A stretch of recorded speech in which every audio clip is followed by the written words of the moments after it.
Hello everyone and welcome back to the channel. These days the used car market is super volatile, meaning that every now and then there's some pretty wacky and wonderful cars that you can buy on the cheap. Cars that will actually move on their own steam, that is. I'd be surprised if you hadn't heard of all of the cars on this list. However, I am sure you would overlook some of them when thinking about a £5,000 budget.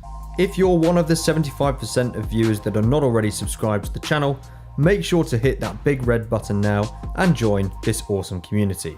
In no particular order, number one on this list is the Volkswagen Phaeton. The Phaeton was introduced in 2002 and was a massive flop in the United States, where production would end in 2006. However, there was more of an appetite for it across the pond, and so production would continue all the way until 2016 for the European market. It was poised as Volkswagen's premium class vehicle and thus commanded six-figure list prices for certain models when it was new.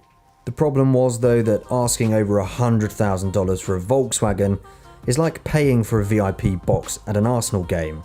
You'd still get the same VIP experience as if you were watching Chelsea, however you'd just be really embarrassed to mention to anyone that you supported Arsenal. The flagship Phaeton, which came with the 6-litre W12 engine, was designed with the requirement that it should be able to travel all day at 300 km an hour with an exterior temperature of 50 degrees Celsius whilst maintaining an interior temperature of 22. And it was this very parameter that sets the scene for the quirky nature of the rest of the car. Standard options included electric windows that could all be individually child locked and vanity mirrors with 2 levels of magnification. Optional equipment included things like rear massage seats, which had seldom been seen in 2003 when the first production examples of these hit the road. Within our £5,000 criteria, there's 2 options: a 3.2 litre V6 petrol or a 3 litre diesel.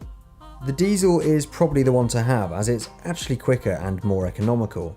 There were also 8, 10 and 12 cylinder alternatives available: a 6 litre W12 as mentioned earlier, a 4.2 litre V8 petrol and Volkswagen's famous 5 litre diesel V10. However, looking through the classifieds right now in the UK, I can't see a single example of any of these currently for sale. £5,000 can get you a 2010 model with around 100,000 miles on the clock. If you're feeling brave though, you can find Phaetons today for as little as £2,500. Crazy when you think that some 15 years ago, they were worth almost 20 times that. Lastly, don't forget that some of the switchgear and equipment like the steering wheel and instrument displays in the Phaeton are more or less identical to what you would have in a Bentley Continental GT from the same time. And of course, if you do find a W12, you're basically getting the same power plant as what's in the Bentley too, minus the Bentley's turbos. Number 2 in our list is another overlooked luxury car, the Jaguar XF. Unlike the Phaeton, these are quite common and well known. However, most people, and myself included, will be surprised to know that you can buy a Jaguar XF that's only 10 years old for £5,000. The XF was launched in 2008 and Jag still make the model today. Every model came as standard with leather and fancy rotating air vents. Pre-2009 there was only one diesel engine option available in the form of a 2.7. However, in 2009 a 3 litre diesel was brought out, and that's the one you want to go for. It does 0 to 60 in under 7 seconds whilst maintaining the ability to generate 50 miles per gallon on a run. Various petrol options were offered too, right from a 3 litre V6 to a supercharged 5 litre V8 producing 540 horsepower. The V6 and in some cases the earlier 4.2 V8 can be found within £5,000. If you can get a V8, go for it. The 4.2 is a gorgeous engine and it'll still get you 35 miles per gallon on a run if you're really careful. If it had to be a 6-cylinder though, I'd take the diesel. Annual tax is half of that of the petrol for some model years, yet fuel economy double. The non-S diesel is also quicker and develops a bucket load of torque in the region of 370 pounds-feet worth. Providing you're not so fussed about ULEZ requirements, these XFs are a great buy. £5,000 will comfortably get you in a 2009 or 2010 with less than 100,000 miles on the clock in a good spec. Like with the Phaeton, if you're on penny watch, you can get a half decent one for £3,000, although be careful as sometimes if you buy cheap, you'll buy twice. Moving on to something with 7 seats now, and of course it's got to be the Volvo XC90. Launched in 2002, this was Volvo's first SUV venture and can now be had on the used market for an absolute bargain, less than $2,000 in some cases. When it was launched, it was praised for its incredible safety features, such as a reinforced roof, and apparently even now the XC90 has a 0 fatality record. It's also extremely practical with 7 seats and a split rear tailgate.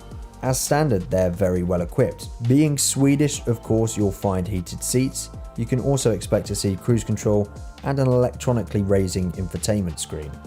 In the UK, 90% of models bought were diesel. On the used market, there's a ton of D5 2.4 diesel examples well within budget. These will average you around 30 miles per gallon, which is great for an early noughties SUV, and pre-2006 models will be just £360 a year to tax.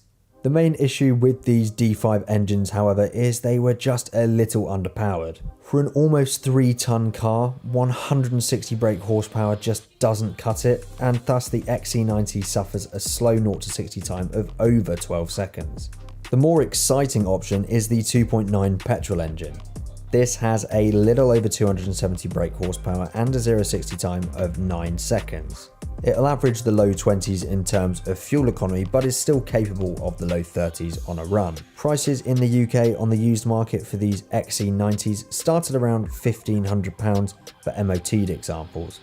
You're probably better off spending a little more though, and £5,000 will even get you a later 2007 or 2008 model with under 100,000 miles on the clock. These are an absolute bargain, and there's not many other SUVs to be had for this price point with 7 seats. So moving away a little from the more practical options, I wanted to include a car on the more sporty side, and this one I think currently represents fantastic value.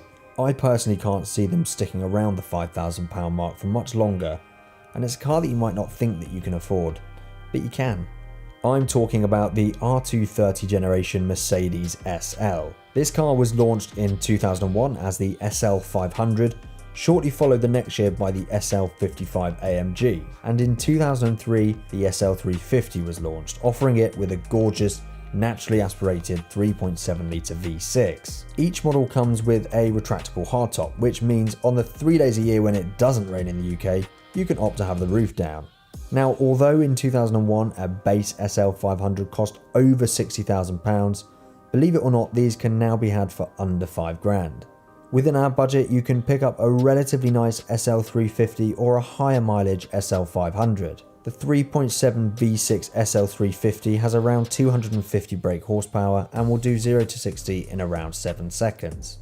Fuel economy is around 25 miles per gallon and the tax only £360 a year. The SL 500 is a naturally aspirated 5 litre V8 and has 306 horsepower. The 0 to 60 time is only just slightly better at 6.3 seconds, however the fuel economy isn't much worse either, averaging around 22 compared to the SL 350's 25. I personally think this generation of SL has aged super well and is not far from evolving into a proper classic. I also don't think you'll be able to buy these for under £5,000 for much longer. Lastly, and a little bit of a curveball, is this estate car, which I bet you haven't thought of.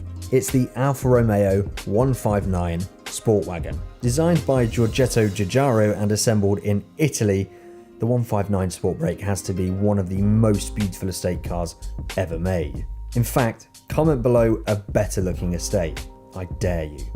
The Sportwagon was only manufactured for a 6-year period from 2006, and so they're pretty rare on the road.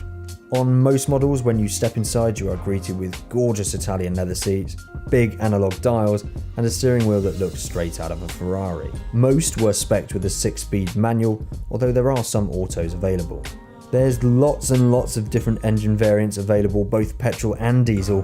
However, the standout for me would be the 2.4 5-cylinder diesel. It'll propel the car from 0 to 60 in less than 9 seconds and is capable of an impressive 50 miles per gallon.